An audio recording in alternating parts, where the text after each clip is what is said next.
প্রিয় বন্ধুরা, আজকের এই ঘটনাটি জার্মানির একজন মেডিকেল ডাক্তার জন রকলারের, যিনি ইসলাম গ্রহণ করে পুরো বিশ্বকে অবাক করে দিয়েছিলেন। সূরা কাহাফের সেই বিখ্যাত আসহাবে কাহাফের কুকুর, যা একজন নাস্তিক মানুষকে ইসলামের দোরগোড়ায় এনে দাঁড় করালো।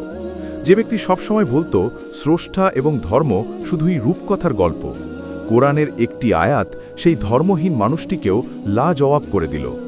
বন্ধুরা, সামনে এগিয়ে যাওয়ার আগে আপনাদের জানিয়ে রাখি, আমরা এই ধরনের নবমুসলিমদের ঘটনা নিয়মিত প্রচার করি। আপনি যদি এমন ভিডিও দেখতে পছন্দ করেন তবে আমাদের চ্যানেলটি সাবস্ক্রাইব করে নিন।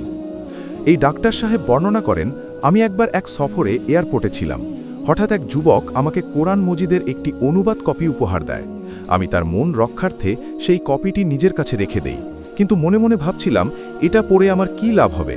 আমি ঠিক করলাম যুবকটি চোখের আড়াল হলেই আমি এই বইটিকে কোথাও ডাস্টবিনে ফেলে দেব। কিছুক্ষণ পর সে আমার দৃষ্টির আড়ালে চলে গেল। আমার ফ্লাইটের সময়ও হয়ে এলো এবং আমি প্লেনে উঠে বসলাম। যেহেতু সফরটি অনেক লম্বা ছিল, তাই একঘেয়েমি কাটানোর জন্য এদিক সেদিক তাকালাম। হঠাৎ পকেটে কিছু একটার ওজন অনুভব করলাম। বের করে দেখি সেই কোরআনের কপিটি, যা আমি ফেলতে ভুলে গিয়েছিলাম। না চাওয়া সত্ত্বেও মনে একটা কৌতূহল জাগলো, দেখি তো কি আছে এই বইটিতে। যখন আমি বইটি খুললাম, আমার সামনে সূরা কাহাফের আয়াতগুলো ছিল। আমি ধীরে ধীরে পাতা উল্টাতে লাগলাম। হঠাৎ আমি এমন দুটি আয়াতের সামনে থমকে গেলাম যা আমাকে ভাবিয়ে তুলল। যেখানে আল্লাহ তাআলা বলেন, তুমি সূর্যকে দেখবে, যখন তা উদিত হয় তখন তাদের গুহা থেকে ডান দিকে সরে যায়, এবং যখন অস্ত যায় তখন তাদের বাম দিয়ে অতিক্রম করে, অথচ তারা গুহার প্রশস্ত চত্বরে অবস্থান করছে। দ্বিতীয় আয়াতটি, যেখানে আল্লাহ বলেন, তুমি মনে করতে তারা জাগ্রত, অথচ তারা ছিল ঘুমন্ত। আমি তাদেরকে ডান ও বাম পার্শ্বে ওলট পালট করাতাম, আর তাদের কুকুরটি সামনের পা দুটি বাড়িয়ে চৌকাঠে ছিল।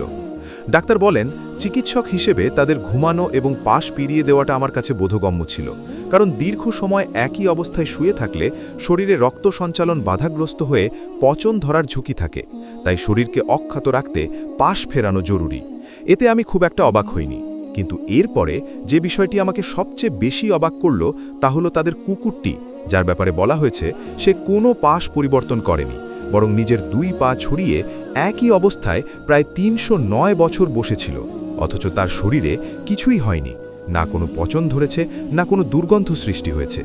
এই আয়াতটি আমাকে গবেষণায় বাধ্য করে।